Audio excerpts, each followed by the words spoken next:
আজকে চলে এসেছি সরাসরি রান্নাঘরে। আর আজকে রান্না করতে চলেছি গন্ধরাজ লেবু দিয়ে মুসুরির ডাল।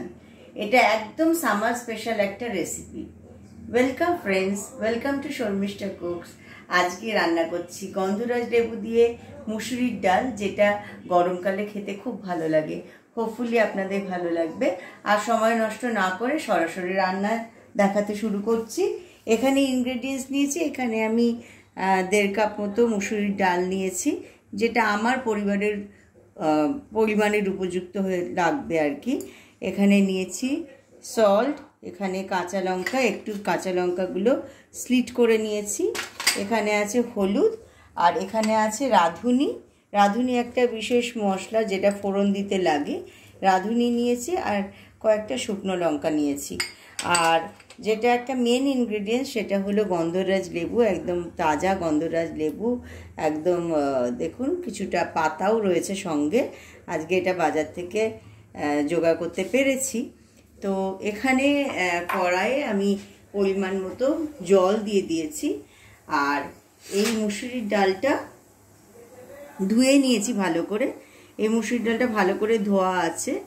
এবার এটা জলটা একটু গরম হয়ে গেছে, দেখুন অল্প অল্প ধোয়া উঠছে।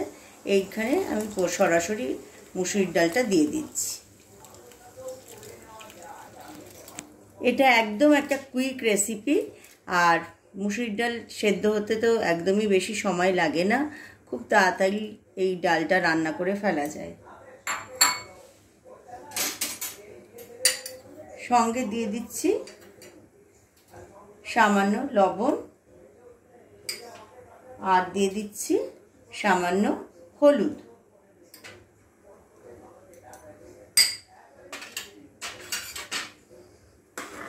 ভালো করে ইভেন করে ডালটা জলের মধ্যে মিশিয়ে দিচ্ছি। এখন এটা এরকমভাবেই বয়েল হতে থাকবে। মাঝে মাঝেই আমি চেক করব হয়ে গেল কি না। তবে জেনারেলি 5 মিনিটের মধ্যেই, 5 থেকে 10 মিনিটের মধ্যে ভালোভাবে এটা বয়েল হয়ে যায়। তো আমি চেক করব যে কতক্ষণে হচ্ছে, সেই রকমভাবে রান্নাটা হতে থাকবে। এবার এই যে গন্ধরাজ লেবুটা, এটা তো বয়েল হতে শুরু করেছে। বয়েল হচ্ছে প্রায় 2 থেকে 3 মিনিট হলো। আমি এই গন্ধরাজ লেবুর পাতাটা ভালো করে ধুয়ে আমি ডালের মধ্যে দিয়ে দেব।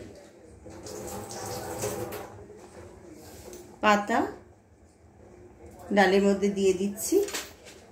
আর এই যে লেবুটা,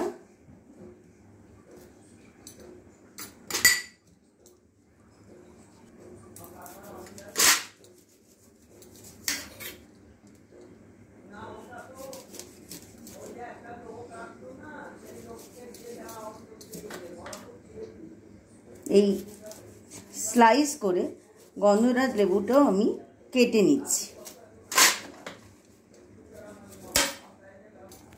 এই যে দুটো স্লাইস আমি কেটেছি গন্ধরাজ লেবুর, এই গন্ধরাজ লেবুর যে সিডটা বার করে দেব।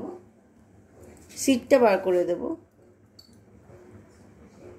সিডটা রাখবো না।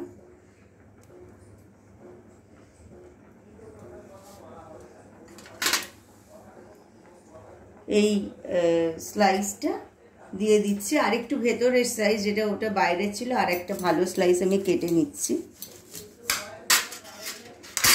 এটারও সিড বার করে দেব, মানে যত রস ভরা অংশটা দেওয়া যাবে আর কি, সেটাই ভালো হবে।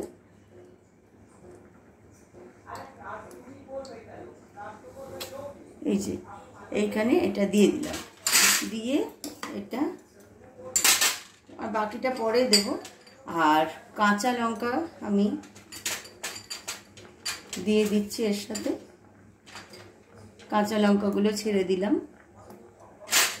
এইবার আমি এই লেটটা দিয়ে একটু ঢাকা দিয়ে দেব, যাতে এটা তাড়াতাড়ি বয়েল হয়ে যায়। ফ্লেমটা একদম কমিয়ে দিয়েছি। এখন এটা কুকড হতে থাকবে। আমি এটা মোটামুটি একটু দেখলাম যে কতটা গন্ধ আসছে, কারণ গন্ধরাজ লেবুর গন্ধটাই এখানে একটা আসল জিনিস। সেই জন্য আরও 2টো স্লাইস কেটে দিয়ে দিলাম। আর ডালটা একটু ঘন হয়ে এসছে, তাই জন্য সেদ্ধ হতে শুরু করেছে কিন্তু পুরোপুরি সেদ্ধ হয়নি, সেই জন্য আমি আরেকটু জল এর মধ্যে মিশিয়ে দেব। হ্যাঁ, আরেকটু জল মিশিয়ে দিলাম যাতে খুব ঘন হয়ে না যায়, কারণ জল কম থাকলে তো ডালটা ভালো করে সেদ্ধ হবে না। ভীষণই সোজা রান্না, কিন্তু সামার স্পেশাল ডাল একদম, যেটা খেতে খুব ভালো লাগে।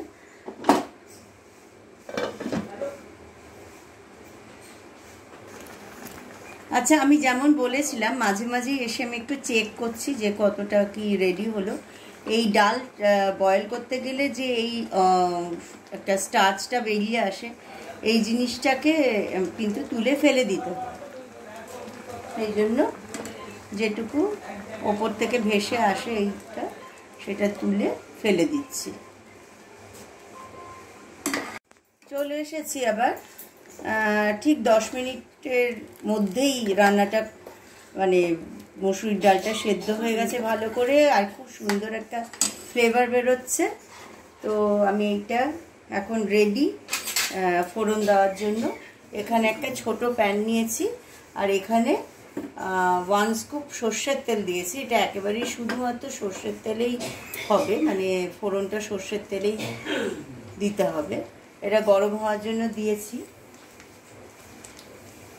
এটার মধ্যে আমি এই যে রাঁধুনি আর শুকনো লঙ্কাটা আছে এটা দিয়ে দিলাম।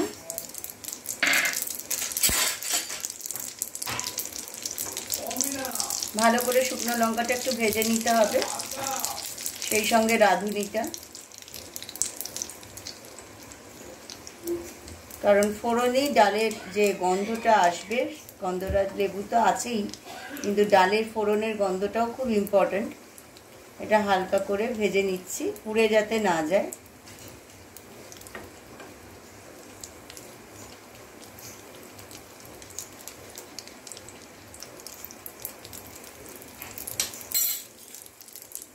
এবার এটা ফ্লেমটা অফ করে দিচ্ছি, আর এই ফোড়নটা সরাসরি দিয়ে দিচ্ছি ডালের মধ্যে।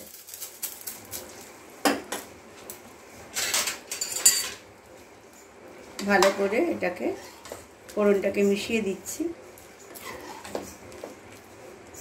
আর তখন আমি লবণটা একদমই কম দিয়েছিলাম, আর একটু লবণ এর সাথে মিশিয়ে দেব।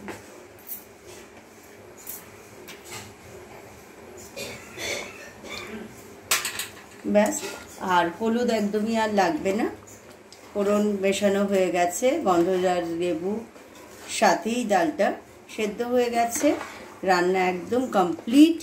আর এত সুন্দর গন্ধ বেরোচ্ছে, খুবই ভালো একটা সুন্দর গন্ধ বেরোচ্ছে, আপনাদের নিশ্চয়ই ভালো লাগবে। এবার আমি ফ্লেমটা অফ করে দিলাম আর ঢেকে রাখছি, 5 মিনিট রেখে আমি সার্ভ করব।